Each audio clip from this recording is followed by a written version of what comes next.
महाराष्ट्र कर्नाटकच्या सीमेवर असलेले सलगर गावच्या वटपौर्णिमेच्या दुसऱ्या दिवशी होणाऱ्या कारहुन्वी यात्रेसाठी कर्नाटक महाराष्ट्रातील शेतकरी वर्ग दरवर्षी मोठ्या प्रमाणात यात्रे पाहण्यासाठी आणि बैलजोडीच्या शर्यतीसाठी प्रचंड गर्दी करतात. ही यात्रा जिल्ह्यातच नाहीत तर महाराष्ट्रात प्रसिद्ध आहे. श्री जय हनुमान मंदिराभोवती या यात्रेचे आयोजन केले जाते आणि त्याच ठिकाणी बैलांच्या शर्यती घेतल्या जातात. परंपरेनुसार 1965 पासून आजपर्यंत ही परंपरा मोठ्या प्रमाणात सुरू आहे. या गावात हिंदू, मुस्लिम आणि इतर जाती धर्माचे लोक गुण्यागोविंदाने राहतात. या सर्वांनी मिळून कुठल्याही प्रकारची जातपात न मानता सर्वांनी मिळून एकोप्याने ही यात्रा पार पाडतात.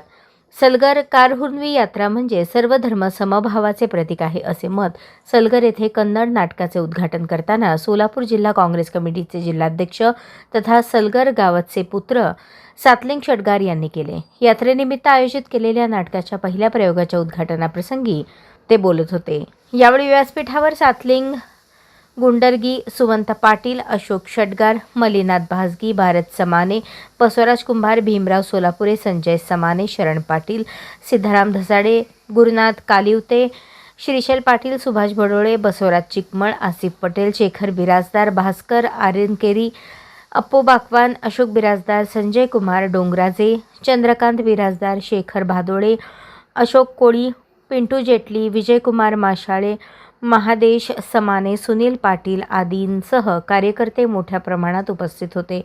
दरवर्षी जय हनुमान यात्रा मोठ्या प्रमाणावर या ठिकाणी साजरी केली जाते. पंच कमिटीने या यात्रेपुरता मर्यादित न राहता समाजोपयोगी उपक्रम वर्षभर हाती घ्यावेत असे आवाहन षटगार यांनी केले.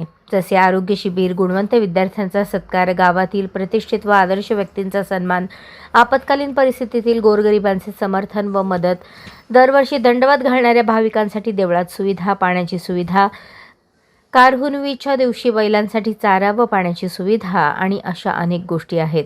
या सर्वांचा पंच कमिटीने विचार करून ते कार्य हाती घ्यावे असे आवाहन त्यांनी केले.